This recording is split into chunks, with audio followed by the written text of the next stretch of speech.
said I wasn't nervous right now. This has been the first time I've given a public speech in a while, but this is for a great cause, and I wanted to make sure that I took the opportunity to come up here and speak to you all, and especially you all sitting up here today. Make sure I put this in the right order. So, good morning, everybody, and congratulations to each of you sitting up here today. You all have taken the first step to the rest of your personal and professional lives. I would also like to begin by thanking the entire staff here at Operation Job Ready Vets for their dedicated service to our veterans and their families. You all have, are, and will continue to impact more lives each and every day, and I am proud to work with each and every one of you. I first came across Operation Job Ready Vets after a meeting with one of my clients across streets at Giacomo's Pizza. This is a serious thing. I was driving by down Otis Avenue and saw the sign for Operation Job Ready Vets and ended up having to pull a U-turn in the intersection right out front here because I was intrigued by the title. When I did walk into the building, that's where I first met Suzanne, and she told me all about the great things that you all do here at Operation Job Ready Vets, and I was hooked. And that's when she invited me to my first graduation back in March. Upon arriving, I set up my table and found a chair near the rear of the auditorium. I wanted to sit in the back and take everything in and see what Operation Job Ready Vets was all about. When the first speaker came on and talked through the POW still missing in action, I legitimately got cold chills. From that moment, I was hooked. I knew that I had found an organization that cared about veterans as much as I did.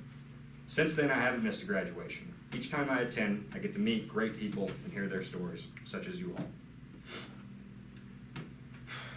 And during the last graduation, I made the comment that I do not regret, that if they ever needed a guest speaker, I'd be more than happy to fill the role. We see how this ended up.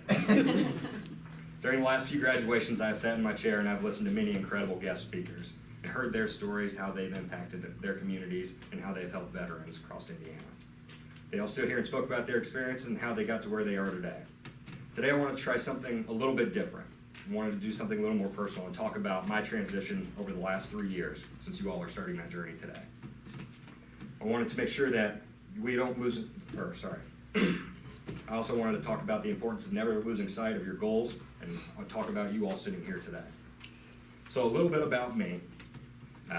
I spent 4.5 years on active duty with 2 deployments to Afghanistan in 2012 and 2014.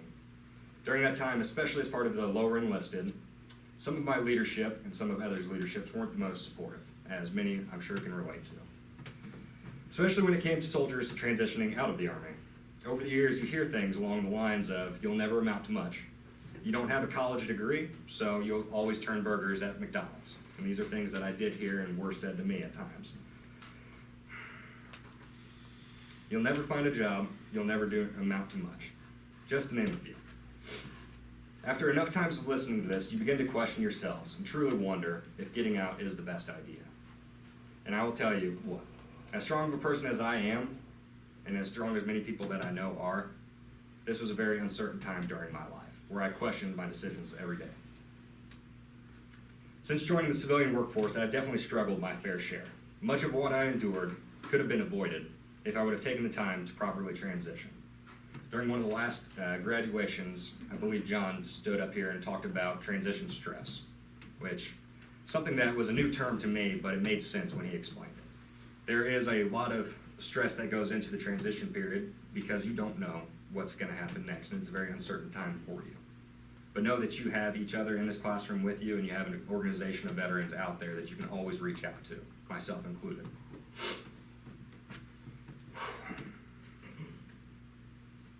Sorry. Much of what I've endured could have been avoided if I would have taken my time to transition. I left Fort Bragg on December 16th and interviewed with my current company, Aerotech, on January 4th. As many of you know, and as I have found out, transitioning takes more time.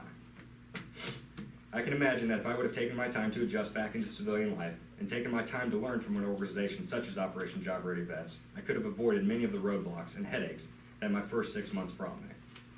Learning how to talk normal again was extremely challenging for me. Being an infantryman, as many of you, I'm sure you know, left me confident but with a very limited vocabulary.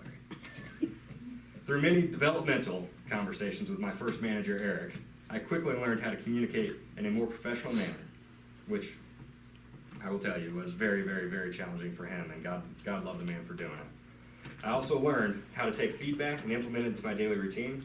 I learned that I can lean on my peers in the office as much as I could lean on my teammates in the Army. The advice that I'm going to give you today is the advice that I wish I would have listened to during my out processing. Be a thief.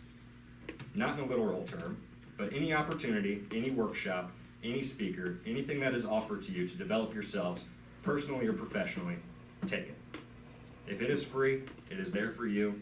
Take full advantage of it, because you can never have enough information to help you get to where you want to get to.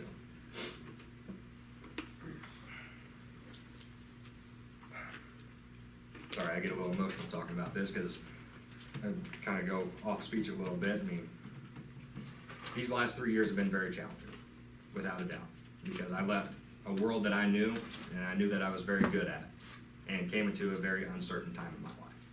But I leaned on my peers. After being stubborn for a few months, I learned that I could trust more than just my fellow soldiers. And I recommend to each and every one of you sitting up here today to take that advice and reach out to your fellow coworkers that you will establish in the next few months, in the next few years, and lean on them and have them help you through this time. And if you ever need anything, always reach out to Operation Job Ready Vets. I'll give you my card personally, and give me a call if you need anything at all. Thank you all very much for your time. Congratulations again, and God bless.